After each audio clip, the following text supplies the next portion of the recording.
You are, in fact, watching The Dorkening. You're watching The Dorkening. Stay tuned. For all the geek news everywhere.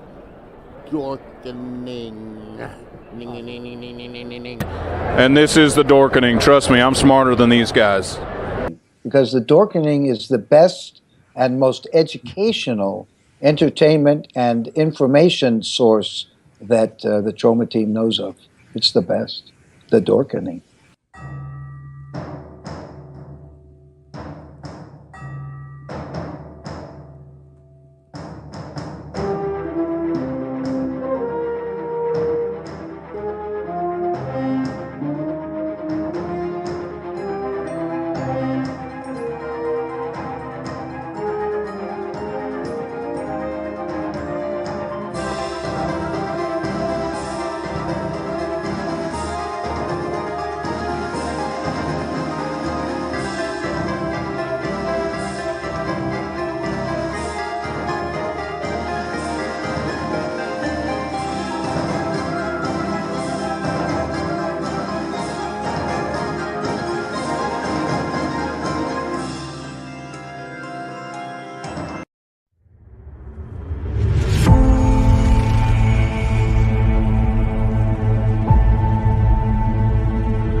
Everyone thinks because you're a zombie, you don't know good coffee. Well, they're wrong. There's only one brew that gets my seal of approval. Deadly Grounds coffee is my guilty pleasure. The aroma is so intoxicating. It brings all of my neighbors out of the woodwork. Deadly Grounds coffee. Coffee to die for, and zombie approved. It's good to get a little deadly. Use the front door!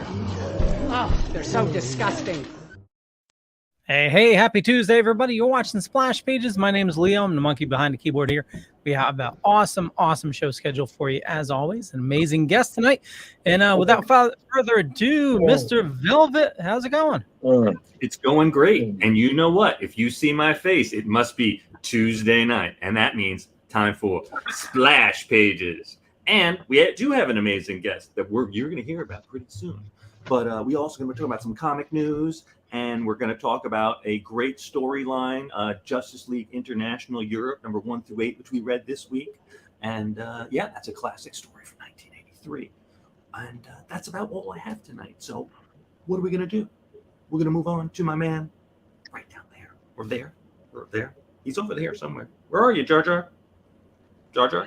I'm right here. Hey, ho, ho. It's time for Splash Pages, don't you know, with Leo Rich and Ghostbuster Man 1984, Drew Mollo. Check your mirrors and check your gauges. We's ready for Splash Pages. Yeah, I'm getting better with it. Love it. Love it. Mr. Drew. Well, the show's on. We're on. Hello. Hello. Welcome to Splash Pages. Correction. Welcome to Splash Pages, a wonderful intellectual conversation with nerds about nerds talking to nerds. We have a wonderful show for you tonight, and I'm trying so hard to be serious, but I was just sucking on a sour candy and my mouth is on fire. But without further ado, I'd like to introduce our guest. He is an artist extraordinaire. He's worked in comic books, he's worked in toy and packaging, he's been a designer, he's been an author, and he's also been a teacher. You've seen him on Justice League Europe, Legends of the Dark Knight, XO Manowar, Turok, Violator, The Helm, The Masters. He worked on Cops, G.I. Joe, World Wrestling Federation toys, Toy Biz, Ominous Press. The list goes on and on. He's been with DC, he's been with Marvel, he's been everywhere. We've seen him with a hat, without a hat. Everybody, Bart Sears. Woo! Woo! Oh my gosh, I was really interested to figure out what Splash Pages was, but That's the After Dark stuff. How's everybody doing? Yeah. Hey, Bart, thank you so much for joining us. After hour 4. Yeah.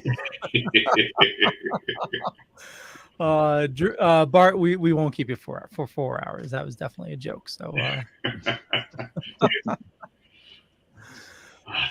just go into silent mode right now. Yeah. Who's setting it off today with Mr. Sears? We have that legend. Oh, with we're us. going Who's right setting it into off? the interview. Okay, I'll go for it. Yeah, Go for it, Jeremy. You He's said here. it. I'd like to know, after I just dropped all my questions on the floor, so I don't have any of them right in front of me.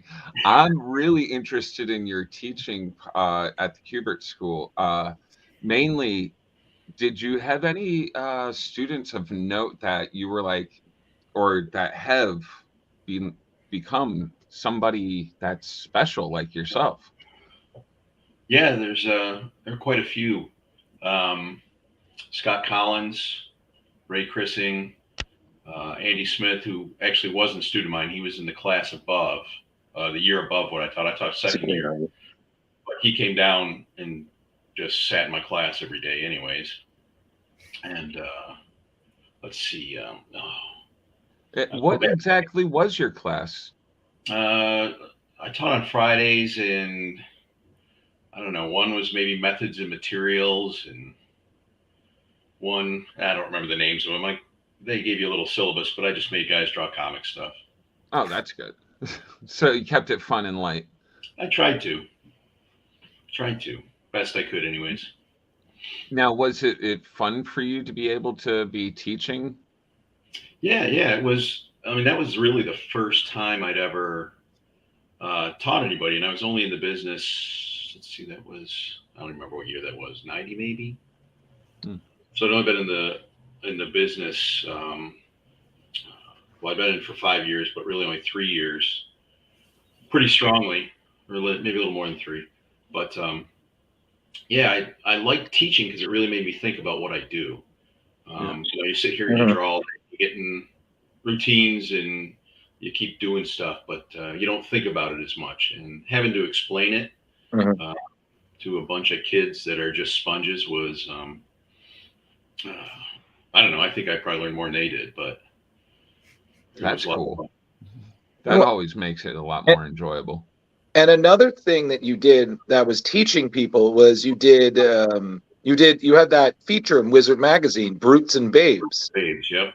You know. So, yeah, I lucked out running into Garib right when he started the magazine, and I was working for him, doing covers and stuff for a little bit, and he was like, "Hey, I got this idea to do a drawing column. You want to do one?" I'm like, "Sure." He's like, "All right, just come up with an idea and we'll print it." So I did Brutes and Babes, and it was pretty successful. One of their most successful columns while it ran. All right. Well, just real quick. I was just going to say, just real quick, for Brutes and Babes, in doing research for this, I actually downloaded a bunch of old Wizard magazines. I still have a bunch in the closet here, but it was really interesting to see, going from your first issue, and then as it gained in popularity, you kept on moving closer and closer to the beginning of the book. And yeah, that was very interesting to see. And just the reviews of it were amazing. Everybody loved it. Yeah, I've gotten a lot of people at shows, artists and fans alike, who, over the years have just heaped a lot of praise on it. And I've heard a lot of people that cut out all the articles and staple them together so they could have their own little drawing book at hand. Heard that, I don't know how many times, a lot of times, which was cool. And luckily I was able to. I remember reading one of that in an interview you'd done, that more than a few people had just kind of shamelessly traced a little bit of your work, but then their own style, and kind of did their own book, and over the years. So it's kind of like, it's like, oh, thank you, and why? Like, be yourself, do your own thing. Like, well, don't be me. I'm me. Be you. Well, it's certainly like. I'm sorry. Go ahead, Lou. Sorry. Just I just remembered it. It was very interesting also to see, like, in the beginning, you were going over some instructional pieces, but then it also merged into a lot of critiquing upcoming artists and everything. I found that extremely interesting. Yeah, they wanted contests, and I agreed to it, which might not have been the brightest move because we got so many entries. I mean, I would get tons of mail into my little studio in North Syracuse, New York, and just took forever going over everything. It was very time consuming, but pretty cool. There were a lot of man, I wish I could remember names. I should write these down somewhere. But the guy that designs all the Marvel characters for the Marvel movies won one of the contests. Oh, cool. God, I can't think of his name. Oh well. What I found was really cool while researching you. Did you know you have an entire blog dedicated to you called Tales from a Bart Sears Collector? I do. That's actually a friend of mine. I met him. No kidding. Yeah, he was a fan of mine that contacted me way back, through snail mail. God, this must have been in maybe Justice League days or right after. Mm-hmm. And we, struck up a friendship. Jay Penn, he lives over in Ireland now. But yeah, he did that thing and all that referencing and all that research and stuff. It was pretty awesome. Well, he's been slacking on it. He hasn't updated since 2019. I'm kind of disappointed. I'll let him know.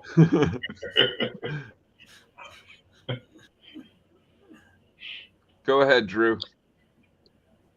Oh, no, I mean, honestly, he already addressed what I was going to say. I was talking about Brutes and Babes and how it became like a kind of a comic book blueprint for young artists back in the day.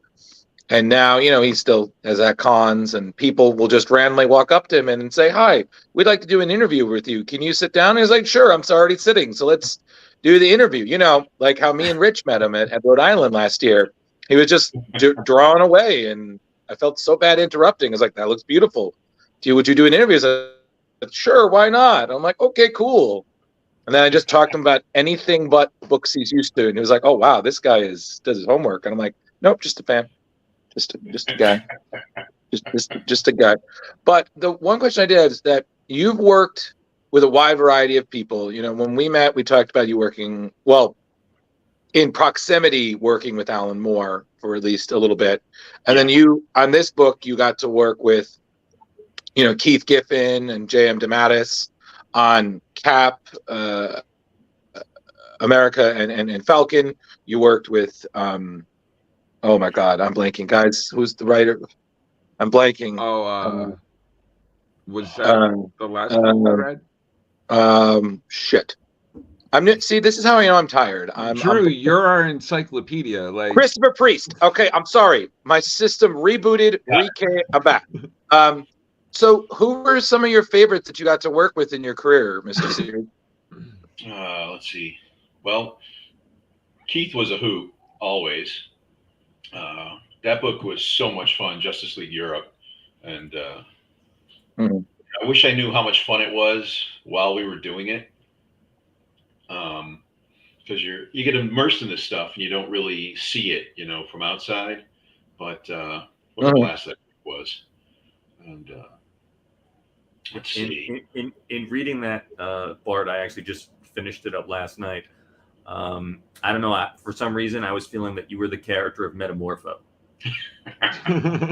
Is that possible? Is there a little Rexa there in you there, Bart? There could be. There could be. I just couldn't stand drawing him as he existed before I took over. And DC was fine with me kind of recreating his look, so I ran with it.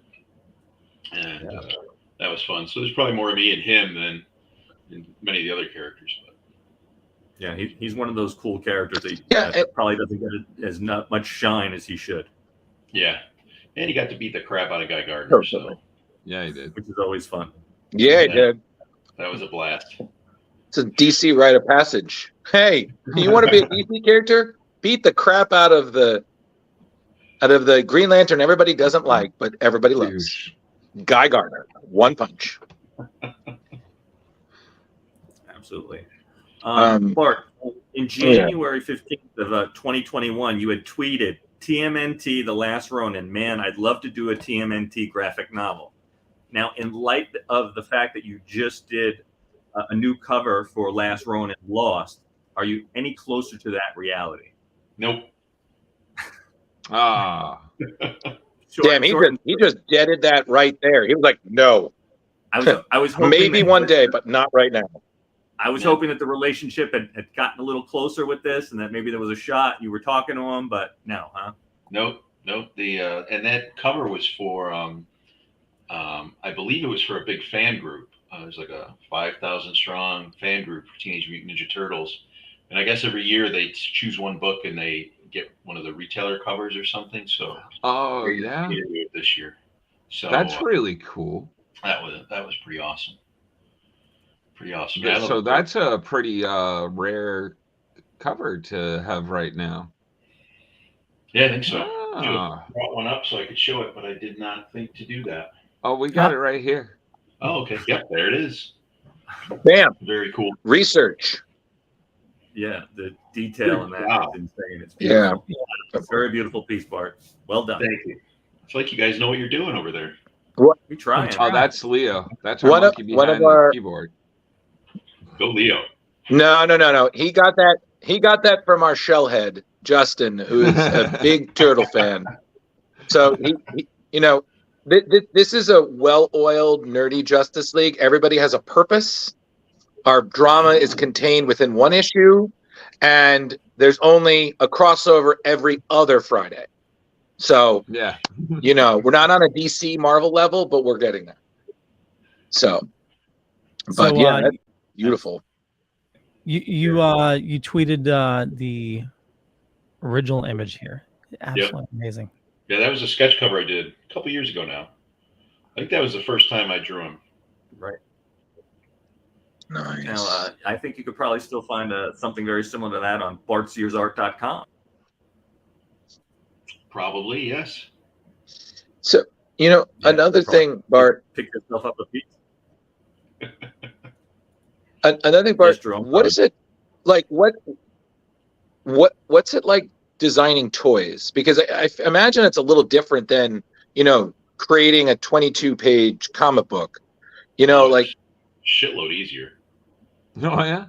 Yeah. Oh, it is. That's cool. When I got hired at Hasbro, I had done a bunch of presentation paintings for them for G.I. Joe, and then they hired me to come in house.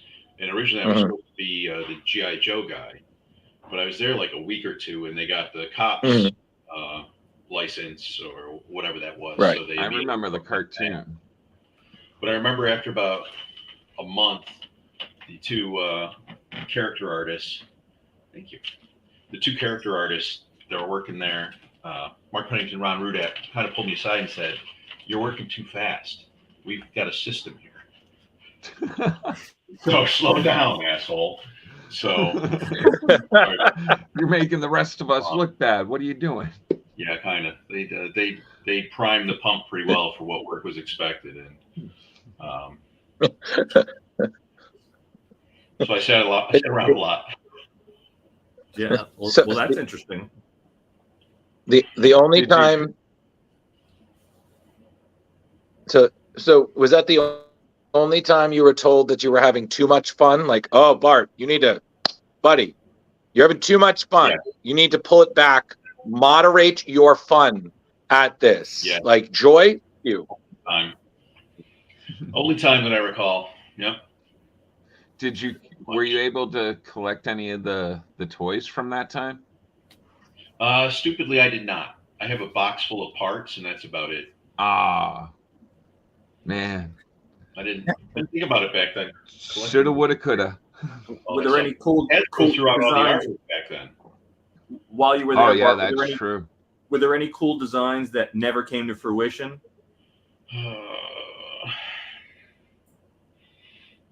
No, because the coolest ones are the ones you make. You know, you kind of they come in and choose the stuff, but you always know they're going to choose the coolest ones. So they always picked pretty much the coolest designs of everything. It's kind of funny when I was first working there, I would draw each different design for a single character. I would do a different pose. And I realized after doing a few of these that the two guys that came in and kind of chose the direction based on your sketches, they always picked the coolest pose. We like that guy, but then they wanted his boots and this guy's hat and this guy's shirt. So really what they liked was the cool pose. And then they just pick a conglomeration of everything. So I got the brilliant idea to just draw one pose. And I guess I was the first guy to do this there and just do different costumes on each. And the first time I put that up on the wall, I remember they came in and they had no idea what to do because there wasn't an easy choice for them. So they had to actually really, I don't know, I guess, look at each design and then try to decide how it was. It just threw them off because they were so used to picking the coolest poses. Yeah, that's the guy. But it was kind of fun. How is the atmosphere there? Like, I'm asking because I work in marketing and I've applied for jobs at Hasbro. They don't seem to hire me though, so it's And he invests so much money in their product, Bart. Toys. Yeah, I know. The closest I came was that's why he goes there. He gets the employee discount, so they lose cash. Yeah, totally. I came close. I had it was laid back. It was fun. Yeah. I worked when it was in Pawtucket, Rhode Island. Yep. When Boys Toys was up there, and I think it's in Ohio now. I'm not sure. Oh, they moved. Okay. I think so. I don't know. I used to know these things, but they go away. But yeah, there was. We made all these blow dart guns out of plastic pipe, and I don't know. We had long needles for some reason. I don't even know. But the ceiling, like 30 feet up, was littered with them. Oh, nice. And eventually, somebody noticed that and got really quite pissed off. And the next day, there was one of those big cranes up there, and they were pulling out all the little blowgun darts in the ceiling. And we had a little talking to from our boss to please stop doing that stupid crap. So why are they trying to interrupt your creative process? Exactly. Rain on our parade. Yeah, but it was pretty laid back. It was a lot of fun. Oh, that's awesome. Nice. So Bart, what year, or do you remember what year did you transition from pencil, ink, and marker to digital art? And can you talk to us a little bit about that transition?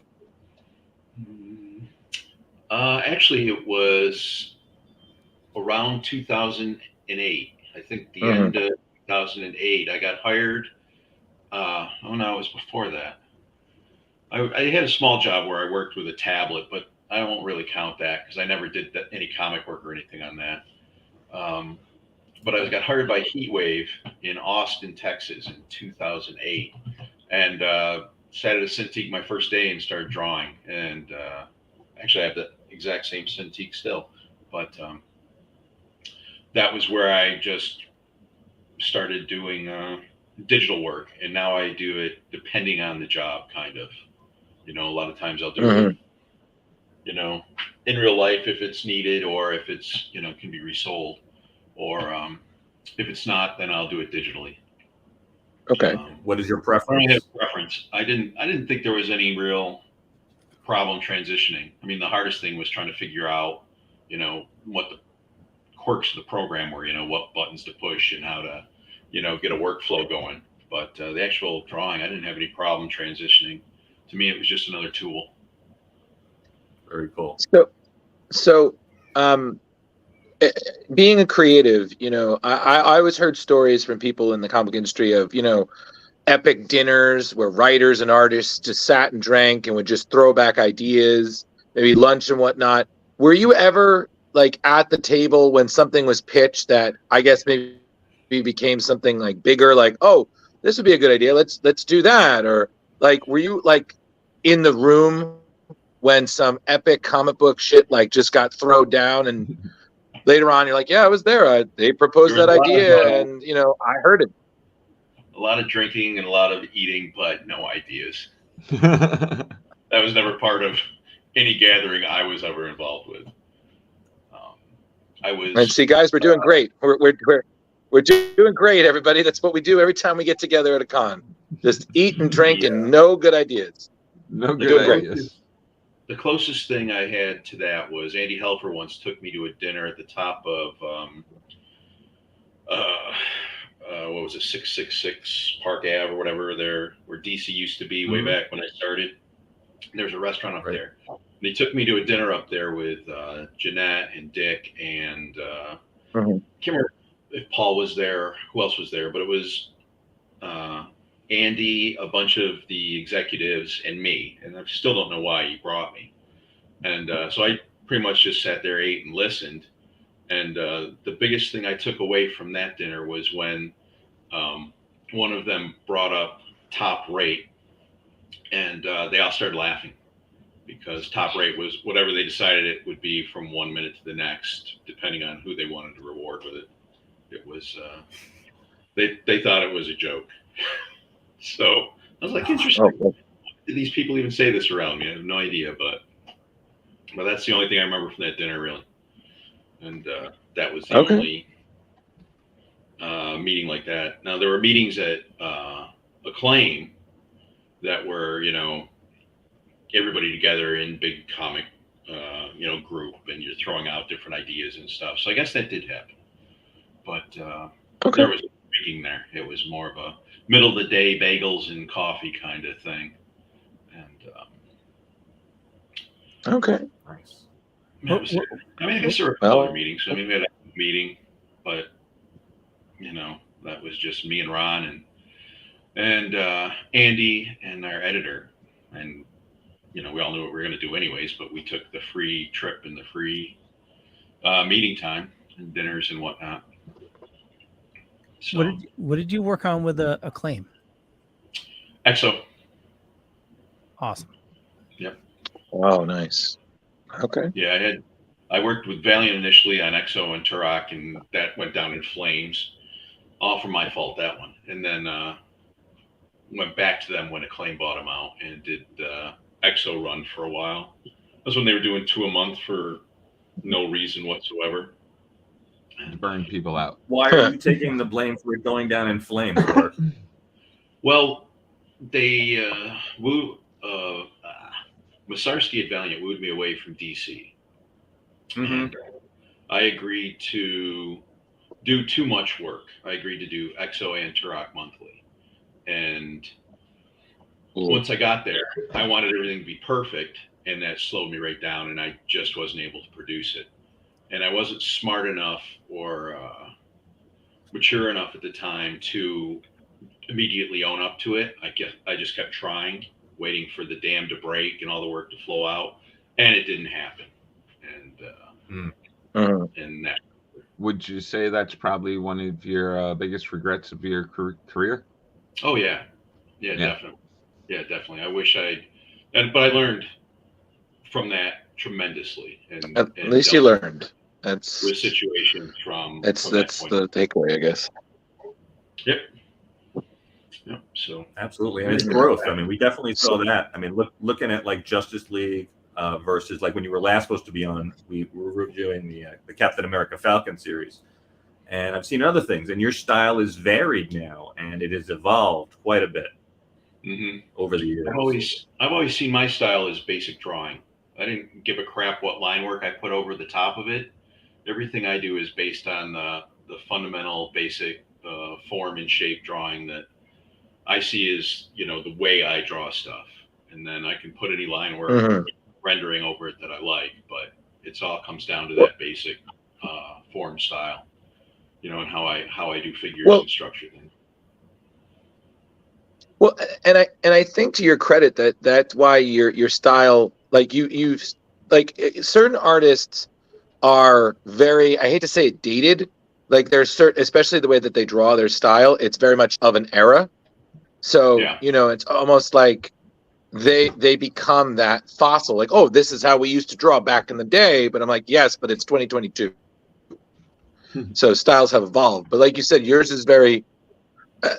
Like you said, it's very simple, so that's why it remains still relevant. You know, like you could do, like you did. What was it? You did this year. You did an alternate cover to Austin Hughes, the Masters from Power Comics, which was reference to your issue 1 of Justice League Europe, which was also an homage to Kevin Maguire's Justice League 1. You know, but like you said, you know, you replaced it with, you know, the Golden Age public domain superheroes that were just for the comic. So, you know, some people be like, wow, it's a dope cover. But us who have read the book is like, see what he did there. Clever. Nice. Homage. We see you. Yeah. I've done probably at least 6 of those homages for different books. I did a G.I. Joe one. I did... I can't even think of all of them, but a lot of people like that homage. So very cool. It was quite a bit. So as myself, as I at one point considered myself a self-taught artist, and I have to ask, in your opinion, what's the hardest thing to draw in your experience, Mr. Sears?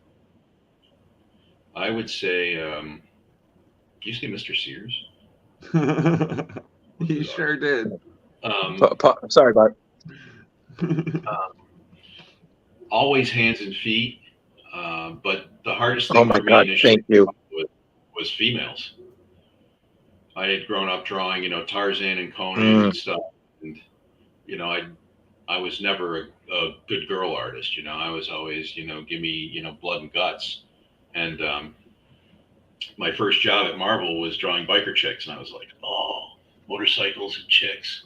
I got some learning to do, so that was a rough one. Now, bringing that up, Bart, I saw you did an interview with Graham Nolan online, and you said that drawing women is your kryptonite. And in that Justice League Europe, you drew Power Girl without the window boob. Was that your choice? Were you the first one to non-window boob her? I don't remember, to be honest. I don't know if that was the reference they sent. I don't recall anybody saying get rid of the boob window there, but I don't know. And then they had me reset her costume, which was bizarre, but it didn't last. And since that Graham Nolan interview, have you continued to work on drawing women and improving your skills in that? No. I love your honesty. Still a kryptonite. No. I don't do anything. There's the there you go. Oh, look at that. What piece is that from, Bart? Nice. That is that Lady Death? Necrotic Genesis #1, the Elite Edition from Comic. I don't know. I think you're kicking very nice ass. Yeah, I think you're winning on that one a little bit. I think your lead shields are working very well, Bart. Where do you stand on this new AI art that everybody's talking about? I don't know much about it myself, but like I didn't even do any of the stuff where they did the cartoons of themselves, so I'm very much in the dark about it. But I see tons of people doing ban AI art and all that stuff like that. I don't really know too much about it myself. I don't worry about stuff like that. Yeah. Myself. I was just talking to a friend of mine in the UK. He's a freelance artist, and he's afraid that the AIR is taking some of his work. Really? Yeah, it's. I mean, he's yeah, just some of the art that it's doing is just it's making it too easy, and it's stealing styles. It's yeah. It just seems like it's a tool. It's like, oh, when the tractor came about, oh no one's going to be able to be farming again. Everything is ruined. Oh, the horse is going to be put out of business. It's going to be a tool to help modify people. I'm sure it's going to help in the future, even if It'll be it's a flash in the pan, and that'll calm down, and then it will be, like you say, just some tool that has probably very specific applications. Right. How many times has your people been like, oh no, this came out, Bart, this tool, and everything's going to be ruined for all the comic artists? How many times have you heard that? Well, it's just like the digital art, as Bart was saying. He came in around 2008 on that. That's actually pretty early. A lot of people are still kind of fighting against it. Yeah. I just think it's another tool. Yeah. So Bart, did you I'm an artist, did you save any pages from when you of your work? Because I know that some artists, they don't. Okay. From when I was a kid, I saved most everything. I've got a couple portfolios of stuff. Professional work, I don't really have much of that. What I got back, I sold. Okay. Freelance artist, you don't have any choice. Well, I didn't. That's right. Survival. Okay. All right. Well, regarding art, so I have to ask. You've been to cons, so people will ask you to draw things, and of course, you give them the prices and whatnot. What has been like how do I say this? What has been the weirdest thing someone asked you to draw?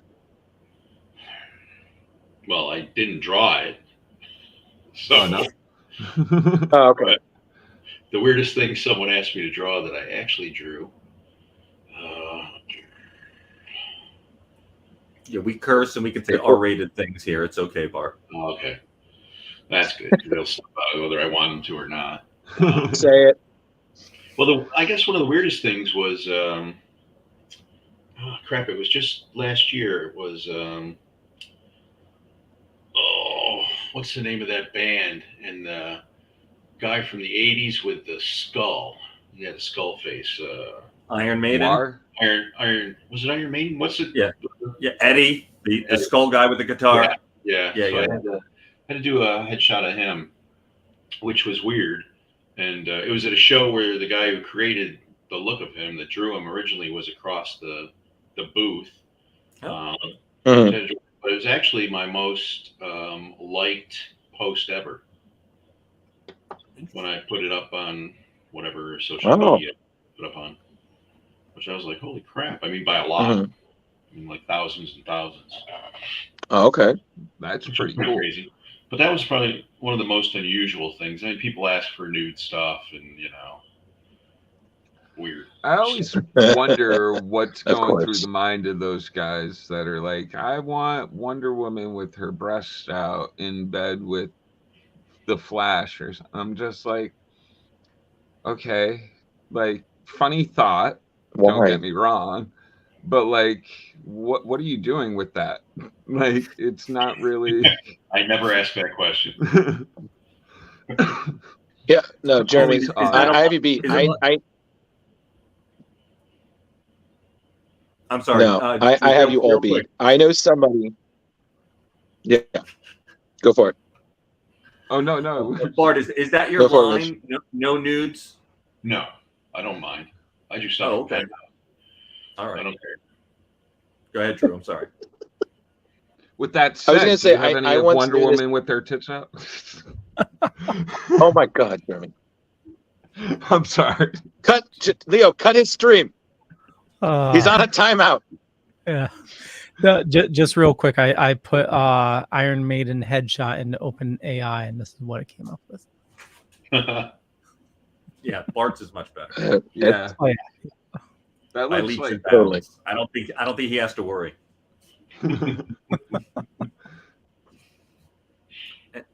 Drew, go ahead. We kept interrupting you, buddy.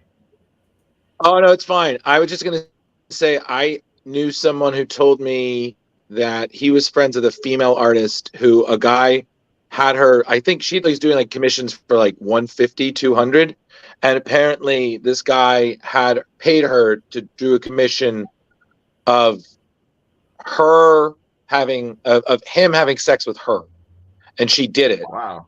And my friend asked her, he was like, isn't that like, he's like, isn't that weird? I'm saying, he was like, it's a job. And I'm like, okay, I mean, hey, listen, confidence to you, man. But Jeremy, like you said, like someone pays for that. I'm like, what are you using this for?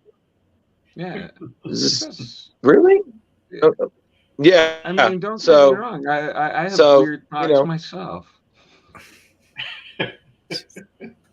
I don't always act on them, though. I'm just kind of like, let's leave that in the ether. All right. Oh, well, it takes all kinds. Fair enough. So Jar Jar, does indeed. Well, back to Bart. So Bart, yes, what does please. it take? I mean, you've been doing this for years now. As a comic artist, the things that are obvious to us, you get comic work a couple times a year. You get commission work at cons. You can be a con guest. You have your website, bartsearsart.com, where you sell original art and prints. Just end prints. Mm-hmm. Are there any other things that we're not aware of? And is that all integral, to you making a living? Yes, all of that is integral. The only other stuff is just the concept art stuff I do. Okay. For video games. And is a lot of that fielded? Is that through an agent, or just because people know you over the years, they just reach out to you personally? Yeah, once I started at Heatwave, that people in the industry got my name, so that's kept me doing odd jobs here and there. I did a whole all the concept art for Universal Monsters game back when Tom Cruise's Mummy was coming out. Mm-hmm. And I just got it all done. And I mean, what? Yeah, they were going into the 3D phase of it and started to sell a bunch of the figures and stuff. And the Mummy came out and bombed, and Universal killed every project they had going. Yeah, they had a plan to do a whole Universal Monsters universe. Yeah. Yeah, it was pretty cool. And I got to the dark redesign. universe. Very cool. God damn you, Tom Cruise. It's okay. Remember? But yeah, there's a few things like that I've worked on.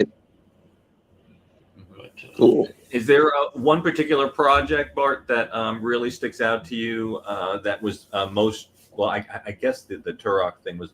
Is it besides that project or that double project? Was there anything that was most troublesome to you?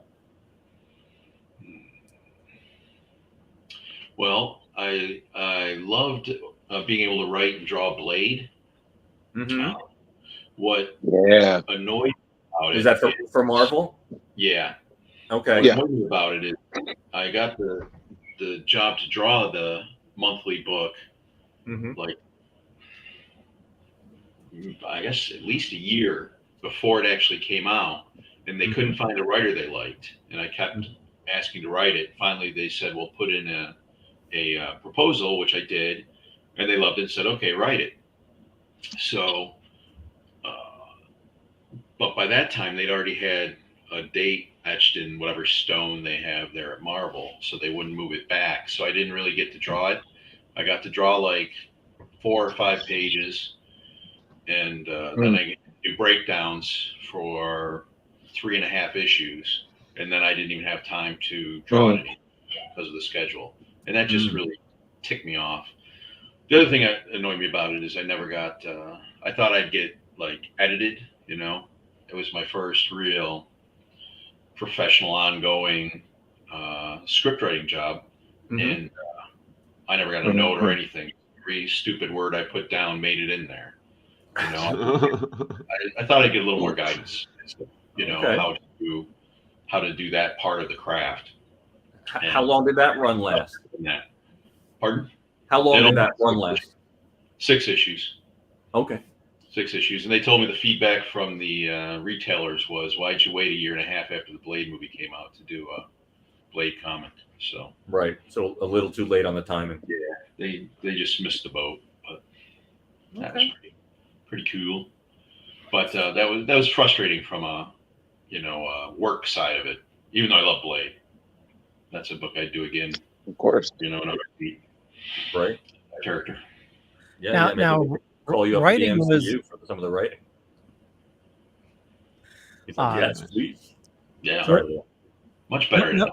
When I was reading up on you, one of the things I read was writing was actually your first love going into comics. Yeah. Yep. When I was a kid, I didn't want to draw. I mean, people, I don't know, I guess they don't believe me when I say it, but I really don't like to draw. It was just something I was always able to do. I was good at, and I, glommed onto that. Mm-hmm. I wanted to write, but I could never read my handwriting, and I never taught myself to type. So I just veered away from that and got more into art. And I really wanted to go into film after high school. But I thought, film school is expensive and I can draw comics. So I'll go to the Kubert school, polish up on my comic skills and use comics to put me through school, which was a grand idea and quite ludicrous. But I never made it to film school. So just straight into comics. Well, glad you did, Do you love it? Do you love it now, Bart, or is it still just a thing that you're really good at? I love telling stories. That's my favorite. The laborious process of finishing a piece of art from, the layout idea to the final rendering. Mm-hmm. I could do without that, but I like telling the story and working out panels and angles and all that stuff. The actual directing of the page. That part I love. And even when you're not writing it, you're telling a visual story. Right. Yep.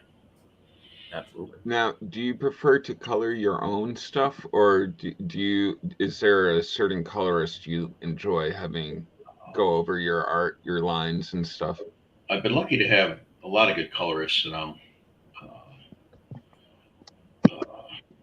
forget their names. Niraj is a guy that's done a lot of stuff that's really good. Mike Attia does some great stuff. I mean, I like to color my own stuff, but I'm just too slow at it. Yeah. It takes too long. And then it even adds more time to, from that rush of that fresh idea and getting, the layout done and all the drawing done. Mm-hmm. It even adds more to the finishing end. So it's got to be a special piece for me to want to color it. Now, does it ever shock you when you hand over some lines to somebody and it comes back and you're just like, because I've had commissions done and they'll show me the inks and everything, and I'm like, wow, that looks really good. That's pretty impressive. And then all of a sudden they'll splash some color on there, and I'm just like, holy crap, that just brought the whole thing to life. Yeah. Yep. Quite often, especially because when I work in black and white, I don't see it in color. Yeah. I just see the black and white of it. Even when I do it in open style or even with heavy blacks, I just see it in black and white, and that's how I created it. So anyone that has to come in with color after that, kudos to them. And sometimes it's like, I would have never thought of that. That's really cool. Yeah. Well, so I've read that Neil Adams and Frank Frazetta are inspirations of yours. What are some of their works that you really enjoy? Well, I always liked Neil's stuff growing up. We, Enemy Ace and, of course, his Batman stuff. And Frank's too. I had his books for as long as I can remember. I had, his books of covers and stuff. And I had read Conan, 5 or 6. So I had those paperbacks with his covers on it. So I was always immersed in Frazetta's art. Always loved that. And then I guess when I was 10, Neil Adams did a Batman story on one of those 80-page super spectaculars, whatever they were called. And it was, I believe it was called Night of the Wolf. And Batman fought a werewolf. and I read that, and I started like tracing things out of it, and that's when I decided that I wanted to draw comic books. It was the thing I wanted to do when I was 10. Very cool. So then I just dove into learning how to draw comics at that point. Nice. That was the inspirational push, was Neil Adams' art right there. How long into your career before you got to meet him? And did you ever get to express this to him? Be like, hey man, your stuff. Whew. No, I don't think I ever told him that. I've only met him a few times. I worked. They called me and I did Armor number 4, pencils of that for them for continuity, and Rudy Nevers inked it, and it looks amazing. And then I met Neil, I think at Valiant once. He was up there and I was up there at the same time, and we kind of bumped into each other. And then we saw each other at a couple shows, over the years, and that was about the interactions I had with him. So Billy's asking Bart, if you had the chance to write again, what comic book would you like to write for? I'd love to do detective. Love to write and draw detective. Okay, that'd be cool. Hershey Graham Nolan. Very cool. What are your thoughts on the Batman news that DC recently announced? Which is the next movie is going to be Brave and the Bold. They're going to be introducing the Bat family finally to the theaters. Damian Wayne. It's scary. I mean, I like the thought of the Brave and the Bold, the Bat family. I don't know so much, I don't have as much confidence in. Did they announce who was going to be Batman? Still no. No. Today they said something that we would know within the next 6 months. So yeah. So keep us waiting. Yeah. But it's going to be a totally different actor. They're going for a younger actor. Yeah. I don't know. Could be good. I really liked the last Batman movie. I thought that was pretty darn spectacular. I really enjoyed the hell out of it. Same here. Loved it. I and Bart, I think you're selling yourself short. I think that also you would probably do, if you wanted to write and draw a Hellboy story, I think that would be pretty cool. That'd be cool too. That's just a great book. Mignola stuff is just awesome. 100%. Yeah, that'd be great. I've seen you draw him. You've got some pieces up on your site, Bart, of Hellboy. Yeah. They're beautiful pieces. Big fan. So if you do that, I'm like, I've interviewed that guy. I'll take 2, please. Bart, are there any comic artists that you call close friends to this day? Yeah. I mean, I'm good friends with Graham Nolan. Mm-hmm. And I'm so bad with names. You need yourself a Drew. He's really great with names. I know. It's what we keep him around for. No. Like 5 or 6 faces. I just met I can't remember his name. Describe the book. God dang, I'm so bad. What? I just met Howard Chaykin last year. And, yeah. Oh, nice. We got along great. I had a best time with Howard. And, yes, thank you, Michelle. He's a riot. You could hear, and that was a good time. And that was fun. And I don't know, there's a bunch of guys that I know and have remained friends with. Tom Rainey and Jeff Johnson and Brandon Peterson and Paul Pelletier. Great guy. Why don't you just yell them from over there? Yeah. Come on screen, Michelle. Say hi. There's no way she's doing that. Say hello behind every great man, there's the handler. Yeah, absolutely. Yeah, exactly. So a little ways ago, you were talking about working too fast, and I've read you had quite a project that you had to knock out. And it was actually when you had to take over for Todd McFarlane for Invasion. Yeah. You had a huge job of finishing off Spectre before you moved over. Was it Yeah, something that like was fun. 18 pages in 3 days he had to do or something like that? Wow. Yeah. I had to do 6 pages a day. Yep. Go check it out. Spectre, was it 18 or 21? I don't know. It was the only Spectre issue I did. I was supposed to do Spectre monthly. That was my reward for saving their butt on cops. All the work I did in the cops comic. And that's interesting. You worked on the toy and the comic. That's how I got back into DC. I started at Marvel back in the day, and I wasn't fast enough to produce comics that I liked what they looked like.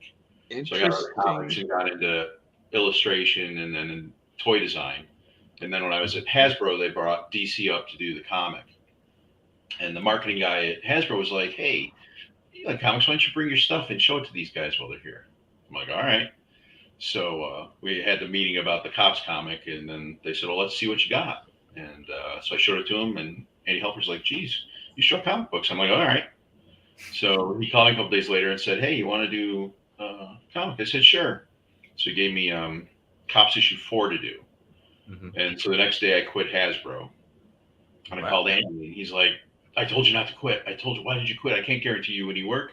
You've got a wife, you've got a kid. I'm like, that's fine. I'll get work in comics. I know what I'm doing. And so I did Cops number 4. It's a great attitude. And then he gave me, my second job was Cops number 3. I was like, this is the wrong way. I did 4 to help out the artist. Now I backwards. I did 4. But it was kind of the same thing on Justice League. I was behind, so they got a fill-in. Then they made me ink the fill-in. Then they let me pencil and ink the next 2 issues. I'm like, I don't really understand how this works, but all right. I'll do it. So, speaking of that, I had never read any of Justice League Europe, so this is my first introduction. I knew of them. And I have to say, one of my favorite issues was when they were in school with the Injustice Society. The French teacher. Yeah, and I'm just thinking to myself, like, it's such a comedy, because again, you don't think like superheroes in school learning the language of the land. They're just, maybe that's my assumption. Everybody knows English, so they're good. Superpowers. They can flatten a building, and then the supervillains are in the same class. And it's like it's one of those where the story. Like you already know, it's like, oh, someone's gonna figure it out. They might fight. It's gonna be ridiculous. But the way JM and Keith just really told the story, it was a real comedy. And then like some of the faces and everything, I was just like, boy, this is a disaster. What a great fun. So like, I have to ask, such a crazy book. Were you just chuckling the whole time as you're just reading it? You're like, wow, this is gonna be a hell to draw when I read it. That issue especially, was just ridiculous from the get-go. So that was a lot of fun. That was probably one of the most fun ones to do. But yeah, definitely. Keith, he told me he just had like this old like fish tank, one of those little goldfish fish tanks. Whenever he had some idea, he'd write it on a little scrap of paper and throw it in. Whenever he needed a Justice League story, he'd just fish around and pull one out, and it might say, giant ant eats the world and whatever. That's what would be in Justice League. He would just run.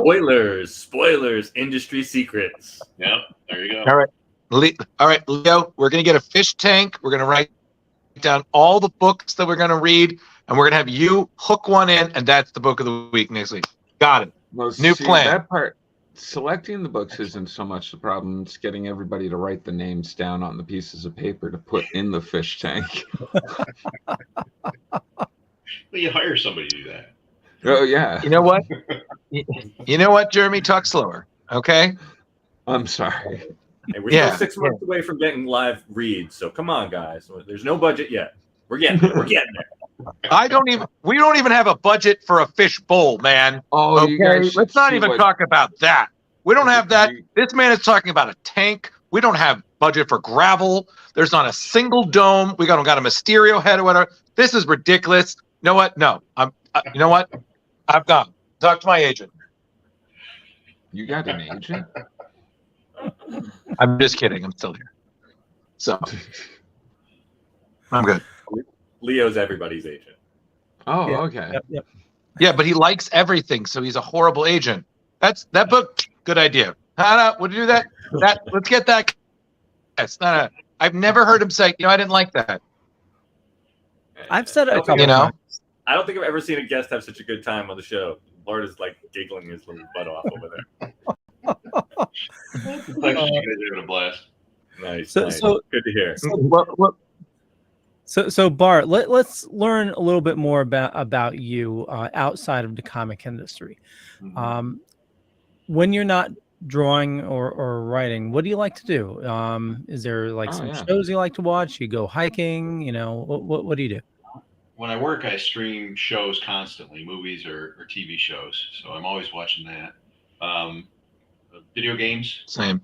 I've always had video games. My grandparents bought my brother and I Pong back in probably 1968 or something, 60, maybe 70 when it first came out. The little console had two little knobs.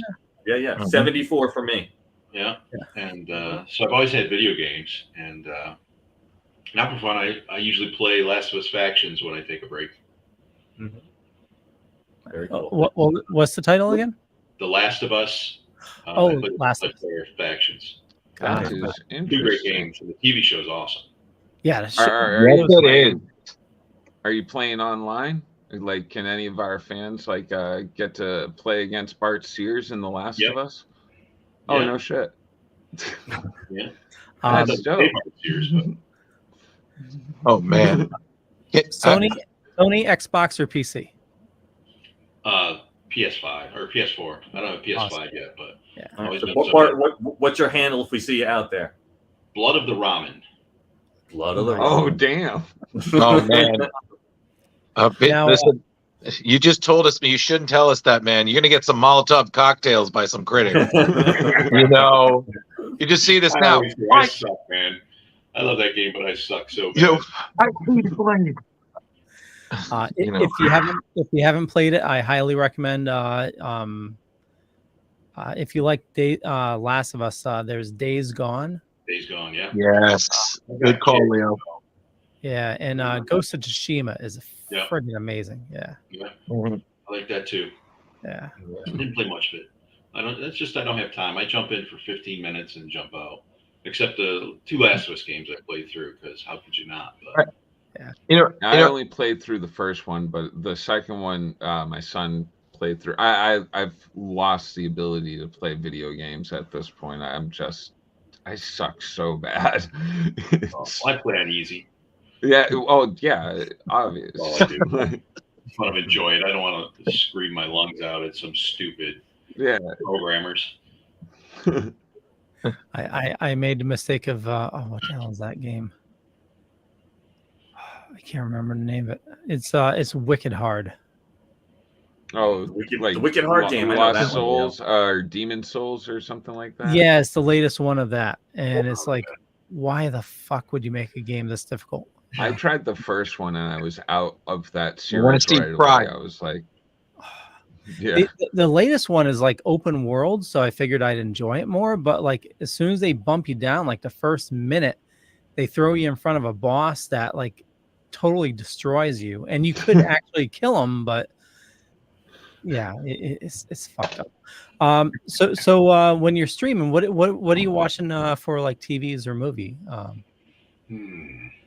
trying to think. What did I watch today? Poker Face.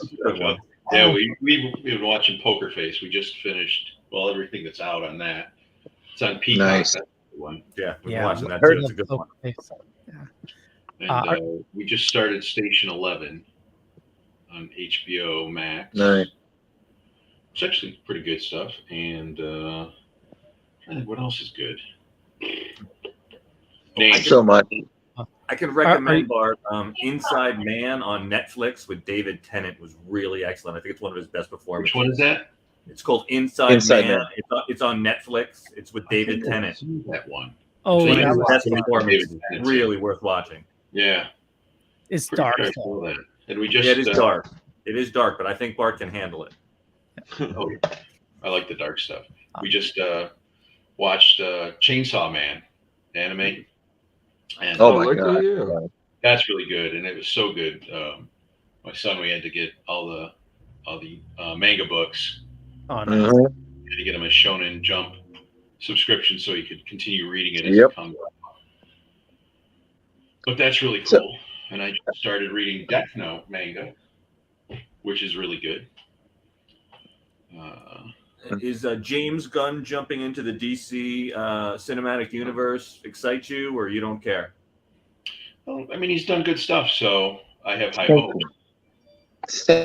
Thank you. As Bart Like all said, of I us, don't understand that. We'll see. You know, So you never know. I mean, these things can be screwed up so easily that Mhm. I mean, look at Marvel stuff now. I have no desire to watch a Marvel movie anymore, and I love some of them, but I love the classic heroes. I think once they got away from the classic heroes, it became a stretch, at least for me. I've become pretty burnt out on them, but yeah. We'll I think see. Kevin Feige So- had just announced that they're going to slow down in the next year or two. They're going to put out less product because I think of that burnout. That is the reason. Yeah, Yeah. I think so. You can only have so much spectacle, I guess. Well, So- there's a lot of Shazam will filler. probably be fun. The new Shazam that's coming out, that looks like it'll be fun. The first Oh, one that was- looks great. Mm-hmm. Yes, some of the upcoming DC stuff, it definitely seems like a breath of fresh air, and I think Zaslav was right in his forecast that within 10 years Marvel is gonna fizz out and just try to do a reboot, that gives DC 10 years to build their franchise. Into the Spider-Verse looked good, and we got a few rumors also at Rhode Island. Drew, who was that from? Rick Leonardi. Rick Leonardi, thank you. Yeah, because he's Mhm. worked He's a with buddy him of on mine that too. He project. sits next to me there. Yeah. Great guy. We got you guys back to back, two great legends. So we really appreciate it. Bam. We literally went right from Rick to Bart. It was the best 20 minutes ever. You I was just like, turned in your chair. yeah, literally, I was like, well, let me just do. Hello there, sir. So I have one question for our guest. One, I'm fairly certain you're wearing the same hat that I interviewed you with at Rhode Island. Do you have another one? And do you wear it as well? There, how's that? Man, I can't even tell the difference, man. Whoa. It's like, oh my gosh, you know what? Let's go fishing already. Let's do this. That's hilarious. New Smyrna Beach, Florida. And I also have this one. Buccaneers. Oh, look at that. It's got some color in it. There you go. There you go. That's when he's really feeling bold. That's He the always says Buccaneer hat. he draws in black and white. He lets other people put on the color. That's right. There you go. All right, cool. I just wanted to ask because I was like, is he wearing the same hat? I was like, you got to admire that man for consistency. There you Another go. one too. From, There you go. So I got three that I rotate around on. Nice. Subtle differences. Mm-hmm. All right, good. I think that was my last question. That just popped in there. So, Yeah. Yeah. Leo, do you have anything? I feel like we kind of monopolized, and you were just. I'm not gonna operate the keyboard here. Let me just. Leo. Well, I got a couple Hold in. on, you gotta do it like Brandon. I'm gonna sit over here and I'm gonna just type on the keyboard and make sure everybody's happy. Yeah. My name's Leo Pond. I'm the monkey behind the keyboard. Well, Some things are true. what sucks is you guys God stole damn it, Jeremy! Let him speak.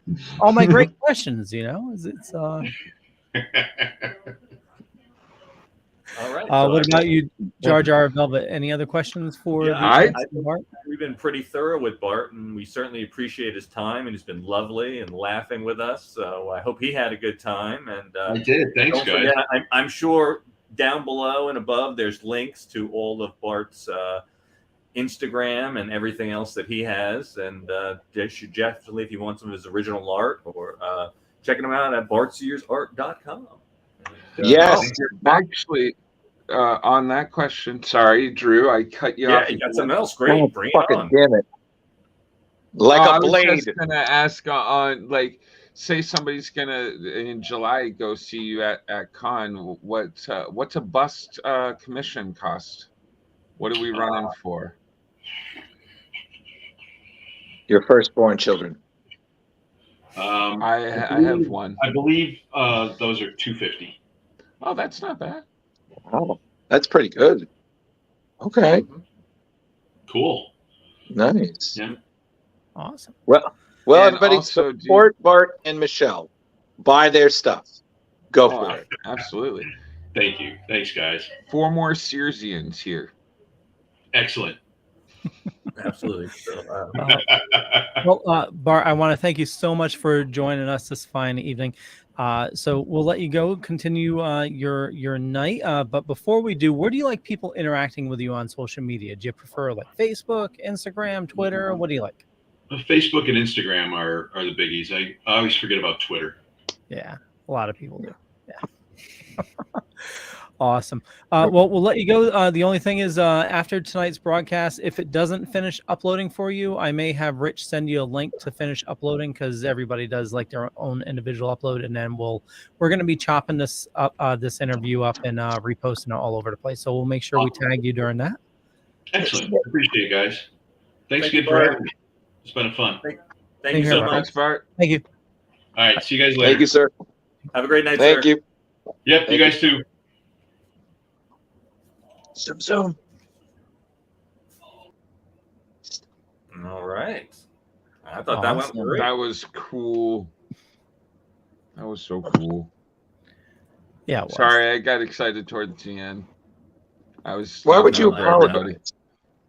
Oh, okay. So, guys, I need to bring up something. So, I was talking with one of our top fans, Carrie, and I asked her for an analysis of us, and she came up with this hilarious synopsis. And I'm not mean to put her on the spot, but I feel like I have to share it with you guys because it was a really great review from someone who's been watching us a while. So I was asking her, like, how do we translate all this jazz?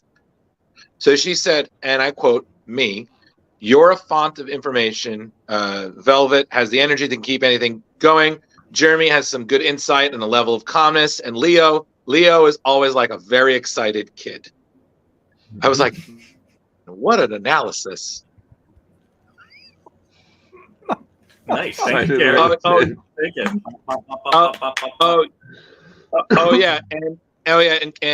And one more thing. Carrie is convinced, Leo, that you are some alternate version of Jimmy Olsen that ended up in our world, and you still made it work. So just, make sure to call the big guy. That's why I have that Superman watch. Now I know. I've been trying to hit the button, but he doesn't answer. Oh, no, there was one more thing, and this one I know Velvet is going to enjoy. She says that one of her favorite games that she does when we're watching us is, how many positions is Drew going to be in this show? By the end of the show, it's up to like at least 6 or 7, I bet you. Nice. I hate you so much, and I wish you stub your toe when you get up, you son of a bee sting. I probably will. So we should also play a guessing game. What's Drew going to be eating at the beginning of the show? Pretzels. No, whoa, Beans. no, Beans. no. No, that BRB. used to be a thing, and that is not anymore. Get out of here with that. Okay. Also, you know what? There's one thing I got to bring up, Mr. Pond, sir, if you please.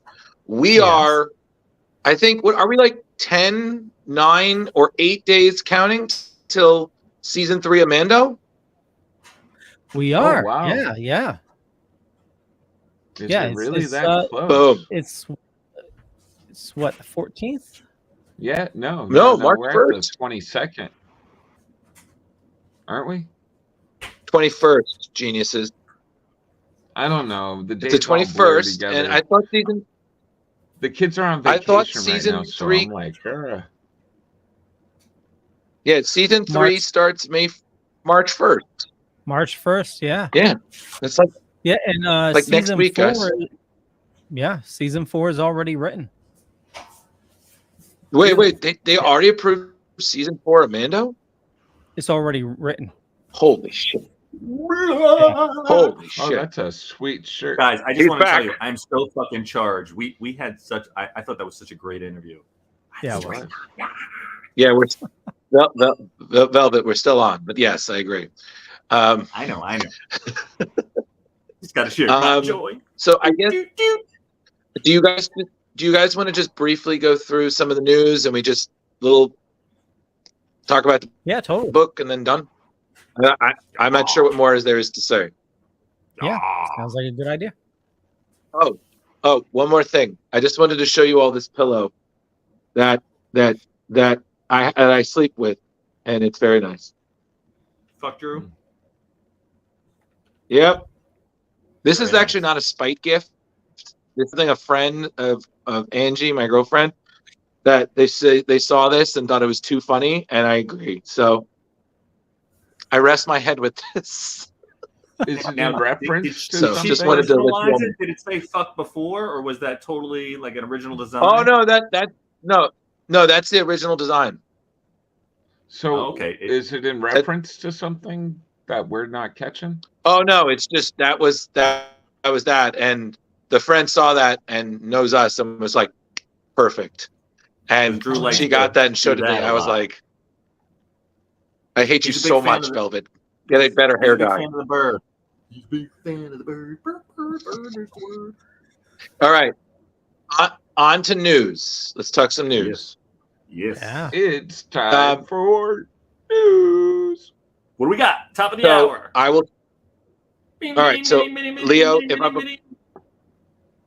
breaking news. Leo, before we get to the news, I do want to highlight a significant passing that happened recently. Uh-oh. Why do you always need to bring us down? Which one? Okay, I bring you two, right?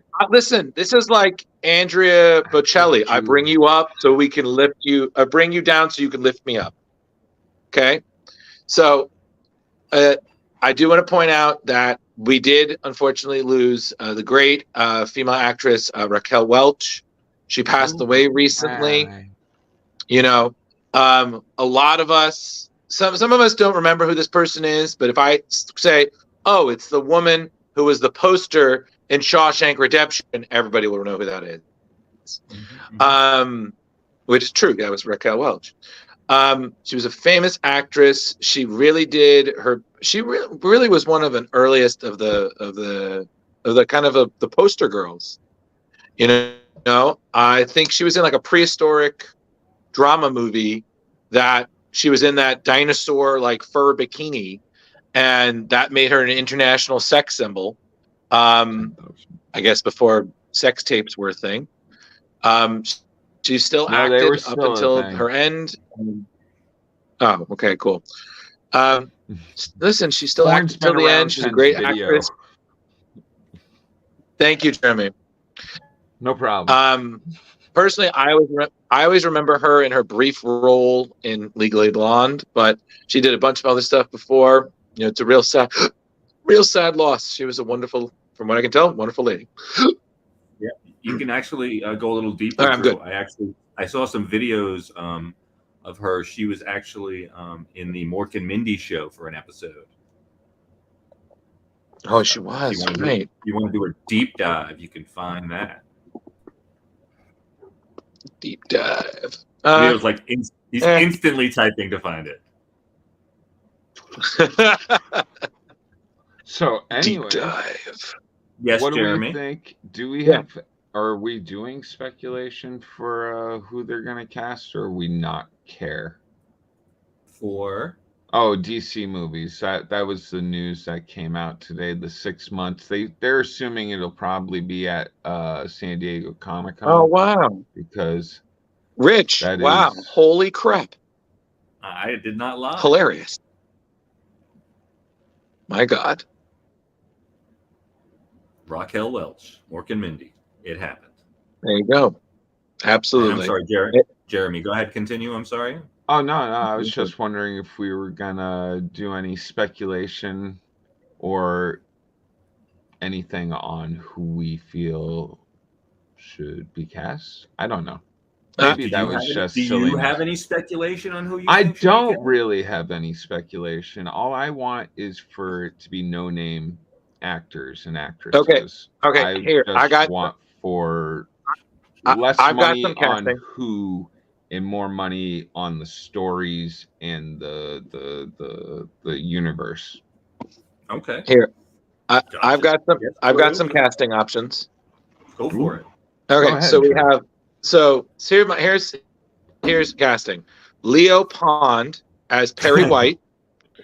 Yeah. Great You know, Caesar's Ghost. I can. Thank you. Perfect. Jar Jar Jeremy as Batmite. Oh, There you go. Exactly. Rich Davis as Ambush Bug. Exactly. It's either that or he's the best Lobo I've ever seen. there you go. There That's you what I go. want for Lobo. And Love it, and Joker. me, well, I'm just the narrator. So I'm fine with that. I disagree, Drew. I disagree. Yeah, well, I'm still saving my DC debut until You'd they make a announce. great Slimer. I hate you so much. so much. You know what, Jar Jar? One day, I hope 3 more hairs fall out when this is done. Oh, Jesus Christ. They're all falling out. Bam! I Hit would you in say your vulnerable spot. All right. I would say he's more of a Venkman.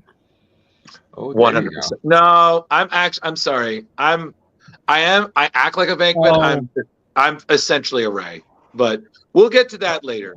I'm a doe. So that's my comic book casting for everybody.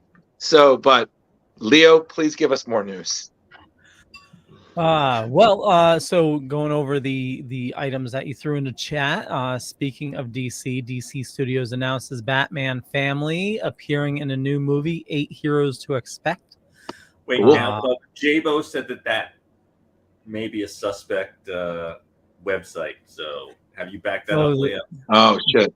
The direct, yeah. So, and we've known that anyway. They announced so that this is just we'll have to premise this that this is definitively a rumor.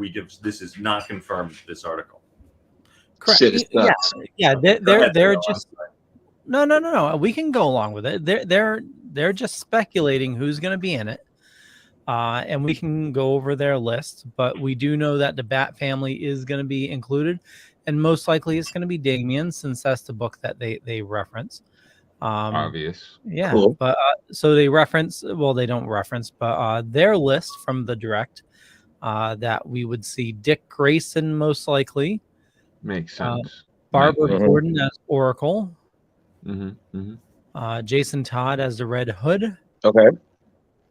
Cassandra Cain as Orphan. See, I don't know if we'll get to see Jason Todd. Yeah, I don't think we would either. I would love to see Cassandra Cain finally get a DC debut. That would be That's great. You know, and then if Orphan can be her Batgirl, you know. You know what? We probably would see Jason Todd, but it would probably be in the very beginning, and he probably dies. Oh, maybe, yeah. And then they would probably bring in Damian and all that. Yeah. Yeah. And then if something happens, to Barbara Gordon, then she can chill and then become Oracle, and then Cassandra Cain is Batgirl. Boom, done. Oh my God, it's like the DC writing room right here. Let's do some cocaine and see what happens. Totally. Okay, so I forget who I was telling this to, but if they're gonna have Barbara Gordon, they could probably fit it into the movie as of they're talking about Batman and Son, but they could also do Killing Joke. Like Killing Joke could be cut down to like 2 scenes. Mm-hmm. Yeah, you really could. Killing Joke's a super short story. You take out, the whole like the Do a sexual small pics and everything. montage. Yeah, we don't need that. We just need to know that Joker kidnapped Barbara Gordon and potentially did some stuff to her, but Not Barbara Gordon. He didn't kidnap Barbara Gordon. Not No, Barbara. he kidnapped Commissioner Gordon. Commissioner Gordon. He Oh. killed Barbara, or well, No, shot her. Shot her in the spine. Yeah. Yep. And then he also then Made stripped a lot her of and he naked took pictures. photos. Yes. Yeah. Which one would assume that, we all assume, but it was never said. Drew, Yeah. interesting because you bring up Barbara Gordon. I saw there apparently there's a comic series hour where Barbara Gordon becomes Nightwing. Really? Yeah, apparently she starts off initially being, sort of like a fan of Batman and going out there like we see in many other incantations, but then she decides that's stupid and that she doesn't want to, and Batman takes her seriously because she can really fight and seems to be able to prove herself, and then she becomes Nightwing. That's gotta be some Elseworld or something. I've never heard of that. I'll look into that. All right, maybe touch base with the Comics Paradox guys. They'll definitely. Yeah, definitely. Oh yeah, I've never heard of that one. That's interesting. Is Facebook user Tom Morse? Sorry to interrupt you, Drew. Just wanted to find out. I don't care. Our other number one fan. There you go. Yeah. So Digital Spy, which also is most likely suspect, says Marvel boss Kevin Feige compares the Marvels to the Avengers.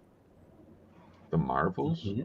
The movie where it'll have Carol and and Kamala, the Marvels. I don't know how you can compare that to the Avengers.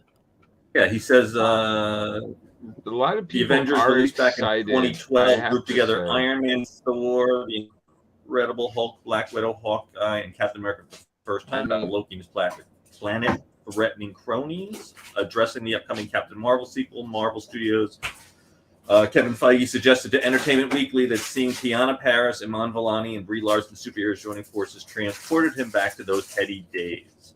There's something immensely powerful about seeing Monica and Kamala and Carol together in frame, he began.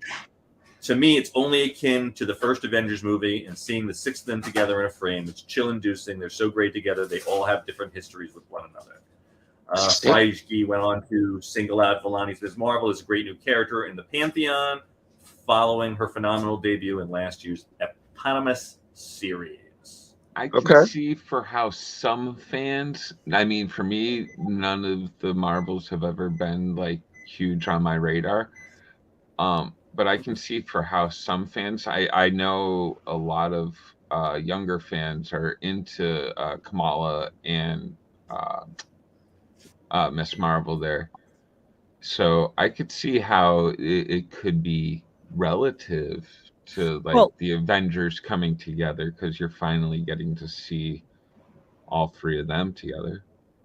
Yeah, a connection that we've never seen before. Listen, in the comics, for sure, the original Avengers, as we know, leader from Next Wave, that version of Ms. Marvel, she was extremely powerful in the comics. And the Carol Danvers Ms. Marvel, I mean, they're making her also equally insanely. Yeah, she's kind of like with the cosmic powers. And I really enjoyed the Disney version with Kamala. I was familiar with the character, but I had never read the comics and I had never seen anything. And I really liked the way they integrated her culture into the story. So I'm definitely interested. I'm not Avengers interested, but I'm definitely interested. Well, so I didn't mean that I wasn't interested. I'm just saying that, you're talking about 3 characters as opposed to 6. And I'm understanding what you're saying, Leo. Yeah, I think it's a story that's going to stand on its own. You don't need to compare it to Avengers. And I also would say, if it was like maybe more, I don't know, when you get to the big payoff, of this phase, but like it's kind of a small but epic, depending on who you are. Yeah. The Avengers was epic for all of us, I think. Well, the story will Comic tell the fans story. wise. So Yeah, totally. Go for it, Drew.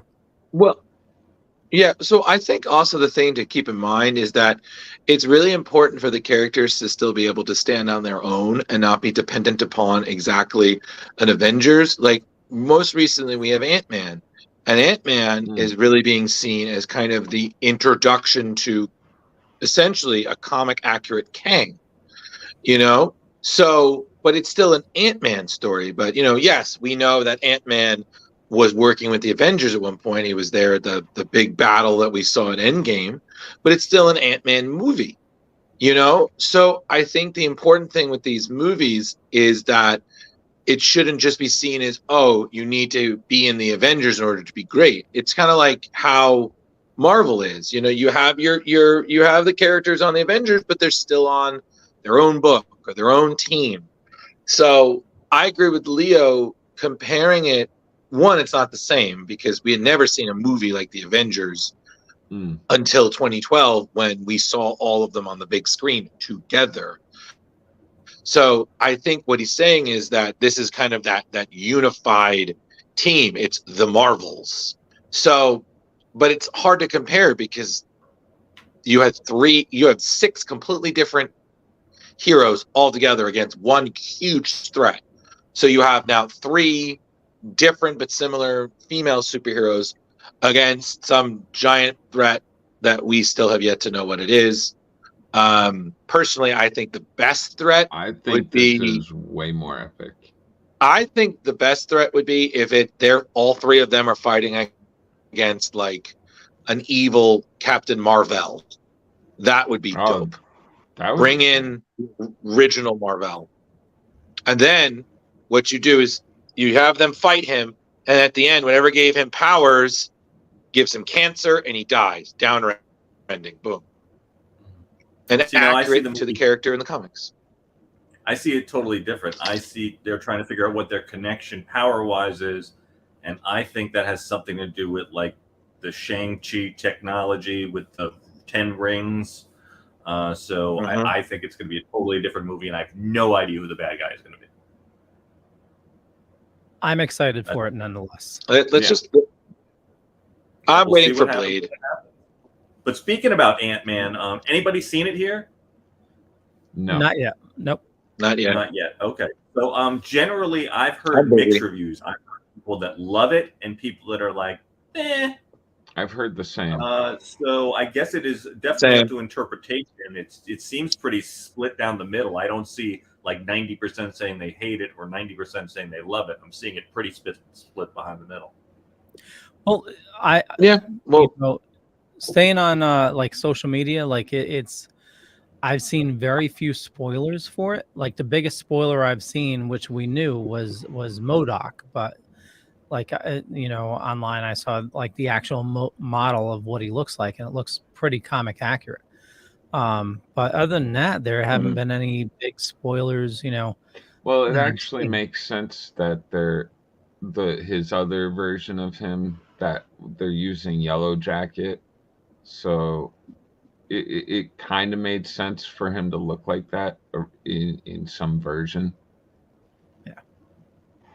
I just want to see what Bill Murray's role is. Oh, I forgot about that. So yeah, our Facebook. I want to see what that mystery person is. I know there's 2 credit scenes. Oh, and apparently, Jeremy can see it. Bro is watching on YouTube, so he's not the errant Facebook user. Well, it's but then said yes, I am. So yeah. So Facebook user, if it is Tom, maybe you're watching on 2 things. But they want to know what if you guys heard about Henry Cavill and Gal Gadot being a part of that Star Trek Next Generation reboot? That's what I'm reading. That's what I'm reading. That's the first time I'm hearing it. I had no idea. Yeah, does he mystery. Star Trek Next Generation? I mean, like Picard is.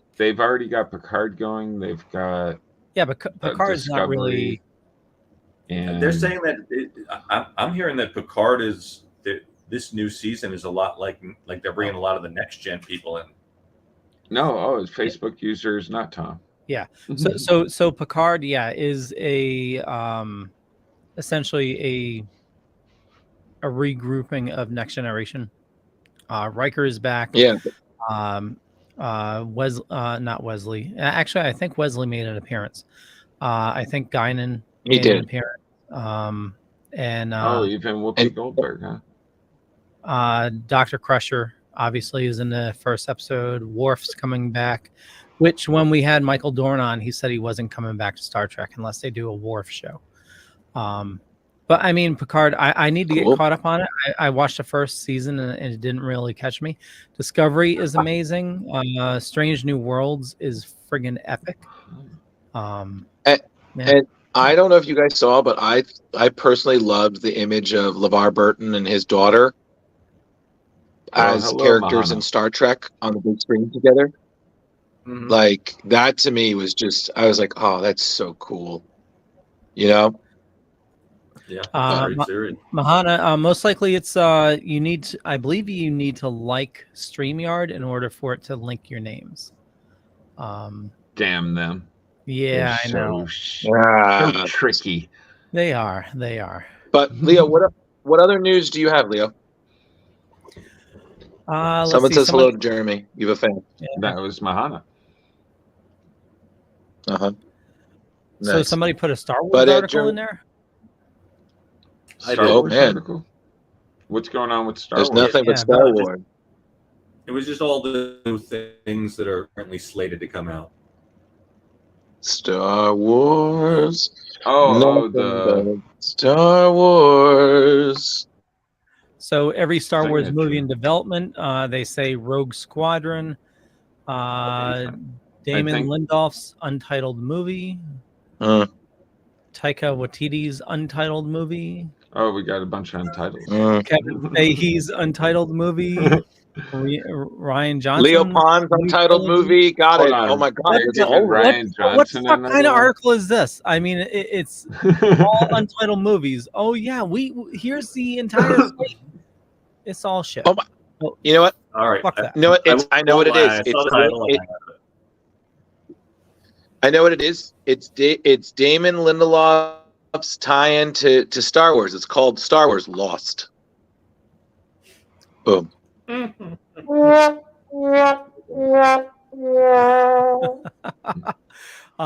says I they talked can't all about do it. that. An hour 37, I think. Oh, lost you. Yes, Helmet. no, man. Wow. Yeah, Tom says talked about Rotten Tomatoes last Thursday regarding a review bombing that was going on with the Ant-Man 3. It was ridiculous. And Facebook user says no, I meant I read 2 articles.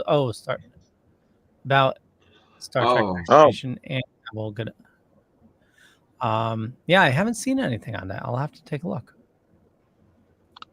You know, that does remind me of that one crossover they did with the DC universe and Star Trek.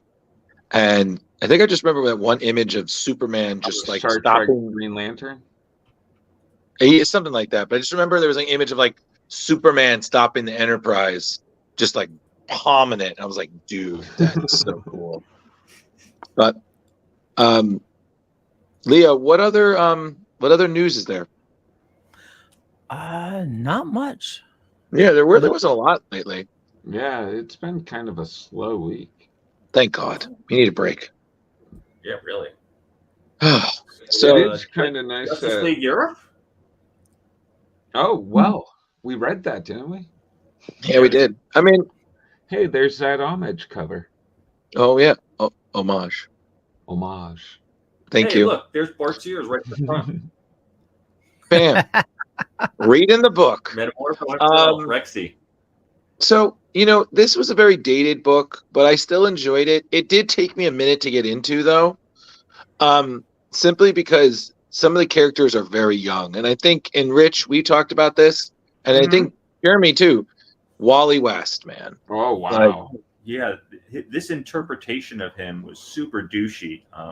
He just seemed to care about, like, women, boobs, legs, and money. he was like a teenager. And yep, like, Onion where's Chicks. the superhero part to him? And it was kind of interesting too, because even the elongated man made a comment about how much of a douche he was being in one of the issues. He was just like, "Hey, You're the second I rate thought Flash. Baron, I thought, yeah, as the second Flash, you're kind of a douche." And although I will say, like, the first 4 issues, I thought they were good, and it really was a very young team. Like Captain Adam has no idea what he's doing. Ralph and Sue are being cute, but you know what? You have Power Girl, who's just like, she's done with this nonsense. Metamorpho is like, I have no idea who I am, so why am I here? So okay, cool. And yeah, and then you got Dimitri, our comic relief foreign guy. Yeah. And Drew, as we also said behind the scenes, this was very early in the teaming of Giffen and Demetrius, and some of their stuff, especially in, like you said, in the first couple of issues, was not. I saw what they were going for, but it just wasn't hitting all the time. But again, this was a lot earlier in their career, and it even seemed like later in the series, like they were starting to gel a little better. I did like the use of the no-name villains in this issue. Yeah, like for me, I really felt that the book really picked itself up around the Metamorpho origin story. Mm-hmm. Yeah, like I really like that. I was like, oh man, so sad. So it was interesting. Sorry, I'm getting my charger while I'm talking, so I'm just moving my position, everyone. No worries. And as we said with Bart apparently, Sears, I think that was the first time that we didn't have the boob window on Power Girl. So yeah, even though he doesn't remember exactly how it was done, you really got to give it to him for breaking free of that same stereotype. I mean, it was still a little exposed of her breast, but but it wasn't as it was more functional. Maybe not 100%, but maybe like 70%. And it also wasn't kind of a target of, here, look at these. Right. Exactly. More points for the Drew Moves game. And it's been a lot of years, them bringing Jack-O-Lantern as the bad guy. I remember reading the Jack-O-Lantern comics in the mid-'80s, and this did not personify his character at all. So I agree. I was a little thrown by it, to be honest with you. Son of Ultron. Now, the copies I read were, the colors were bleeding through everywhere. I had a real tough time reading at least the first 2 or 3 copies. Yeah, I was making a joke. A bunch of the colors of the elongated man, half of it was flesh tone and half it looked like a costume, so it looked like he was half naked and half the but without a penis. So these things happen. He was a Ken doll. Oh, we lost Drew. Poor elongated man without his genitalia. But I guess these things happen in comics. It does. Well, he had to remind his wife that he's rubber. I actually really, now some people might even say that he comes off as kind of a douche, but I really appreciated his comedy compared to Wally West. I was just like, you know what? I kind of want to read more of him. I've always known of him and him and Plastic Man having this kind of like rivalry and stuff, but like I've never really read very many elongated man stories, so this was really cool. It's same with actually a lot of the characters. Well, I like when they since you brought that up, Jeremy, elongated man and Batman during the last 2 crossover ones. There's one, and he's like, "Hey, don't you remember me? We used to work together all the time. We're the 2 world's greatest detectives together." He's like, me and my whole nose wiggling thing, and he's like, "Yeah, I don't really stay in the past. I move forward." I was like, oh, that's kind of cold-hearted, man. My wife really thinks that's cute. So is the nose wiggling thing, is that his thing? It was back in the day. Okay. Yeah, Power Girl said it was gross. Yeah, it's a little, yeah. And belligerent Oberon over there, he was not happy with Captain Atom at all. Yeah, Oberon. I was kind of shocked to see Oberon in this, really.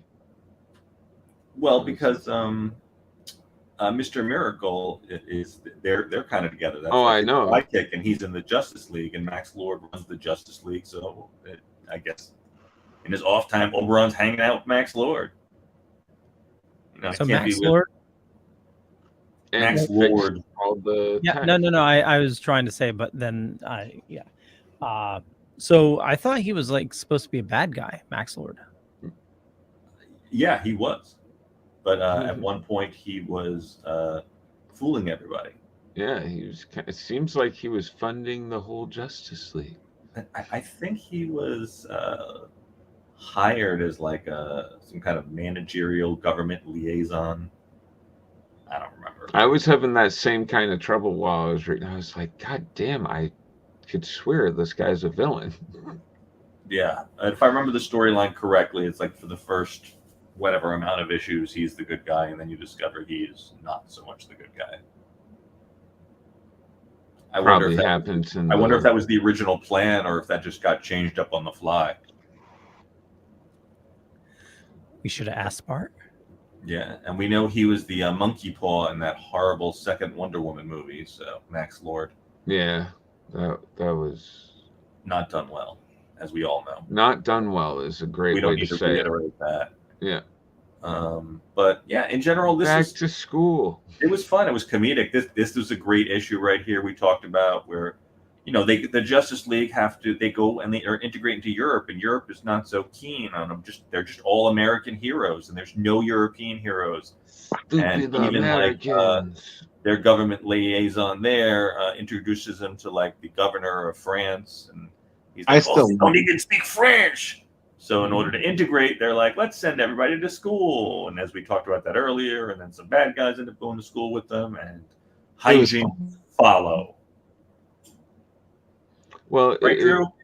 Yeah. As we were saying about Max Lord being a villain overall, it makes sense that this group were sent over to Europe to be the Justice League incarnation over there to represent, because as we were saying before, they're all kind of really rough around the edges and not as able to well polished. Yeah, not as well polished. Right. That's a great way to put it. Oh, and you know what? I had an Encyclopedia Drew question. Drew, I don't remember an incarnation of Captain Atom that could come out of his armor. Can you expound on that? Yeah, that was a new one to me, because I'm only ever used to seeing him in his full metal form. Like I don't remember where it was like living metal that could just, I maybe that was an ability that faded over time or solidified or something, but I didn't remember that either. I thought the armor was kept his energies in check, so I was confused. Yeah, totally. And so this crossover was okay, but I think unfortunately, because we didn't read this whole thing, this to me just felt like kind of like one of the smaller crossovers of yesteryear. While I was a little confused at times, the scope of it was nice, and I liked how contained it was. I was like, this is just 2 books connected to each other. It's not an intercompany crossover with 5 tie-in issues and everything. I was like, this is 2 issues. It's a 4-issue story. It's concluded. It's pretty big. I'm sorry, Batman not knowing who George Romero is, I was like, fail. I don't know. I just kind of felt like JM and Keith at this point just kind of wrote Batman as just like, he's all job, no serious. I was like, yeah, but he knows shit. He makes a joke once in a while. So I don't know. I thought these issues were okay. I just at one point I got a little confused because I was like, "What the hell is happening? Who is this guy?" Like, although I'm sorry, I love a team fighting what appears to be like zombies or vampires or whatnot, and they're just all they do is argue about are vampires real or not. I'm like, who cares? They're trying to eat you. Like, jeez. Makes sense. Yeah, walking into electrified fences and the whole Dr. Fate crossover Yeah. thing. I just liked it because personally, I like the horrorness of it. You know, Drew, do you remember who was that female Dr. Fate? You know, I honestly didn't remember that. That must have been something that, because remember, she said that she switches back and forth. At one point she's male, and the other point she's female. Right. So I was like, I don't remember that. Well, I was wondering if it was possibly Zantana, as they did in the animated one of the animated movies. Because she it took could over be for Satana. Kent for a while, I think. Because isn't Kent Nelson her father? Yeah, maybe. Yeah. Zatanna? No, I guess we all got to do a deep dive. This is one that we're all stumped on. So yeah, yeah. But overall, if I had to rate this, Inza Kramer. I'm going to give this personally. I would. God damn it, Carrie. More points to the Drew moving game. Wait, welcome back, Drew. Maybe that could be a show like Welcome Back, Cotter. Welcome back, welcome back, welcome back. So as I was saying, I give the show 3. I give the book 3.5 wiggling, elongated man noses. All right. What do you think, Leo? This one was a hard one to get in for me. I'm gonna. The art was decent. The No wonder why Leo was so quiet during the interview. I know. I mean, the art was decent. I'm just kidding. But yeah, the story just didn't hook me. I'm gonna give it a solid 3. Okay. I will definitely say that would be 3 wiggling noses. I'll go with that as well. I will definitely say the first 3 to 4 comics were rough. It was slow reading, but it was also fun getting to know other characters that I don't know so much about. But let's see, as you guys said, the art's great. It's because Bart was on. We're gonna all say that, aren't we? But especially it was 1983. If you put that against almost any other art at 1983, oh, for real, there was tons of detail. Above. Oh, there was tons of detail going on in each panel, and never mind, there was probably like 12 panels to a page too. So, and also the way they were plotted out was very well done. I wasn't confused at all my reading ways. But I'll go 3 also. Like, yeah, 3 wiggling noses. All right. Yeah.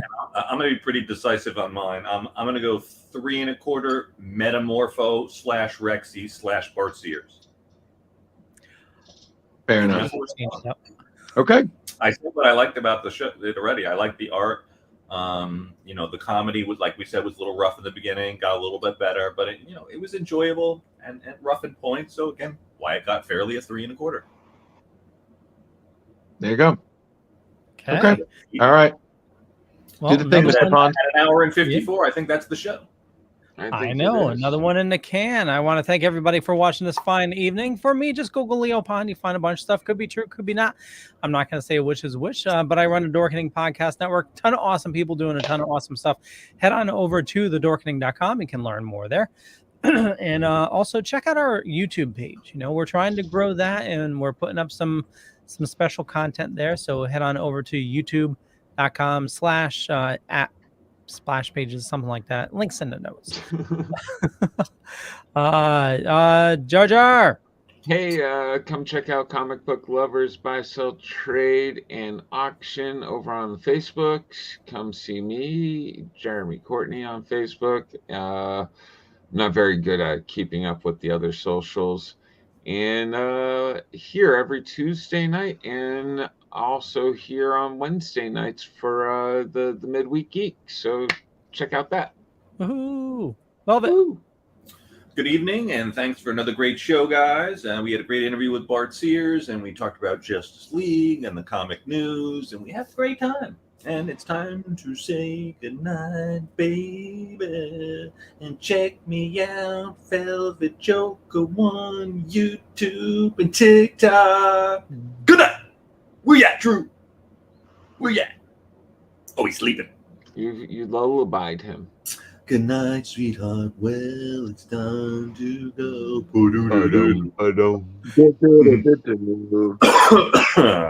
It's time to Ghostbusters 1984. Good night. That shirt's from 1984. Good night, everyone. Good night, everybody. Ghostbusters 1984. Catch you guys later. I hate you all. Bye.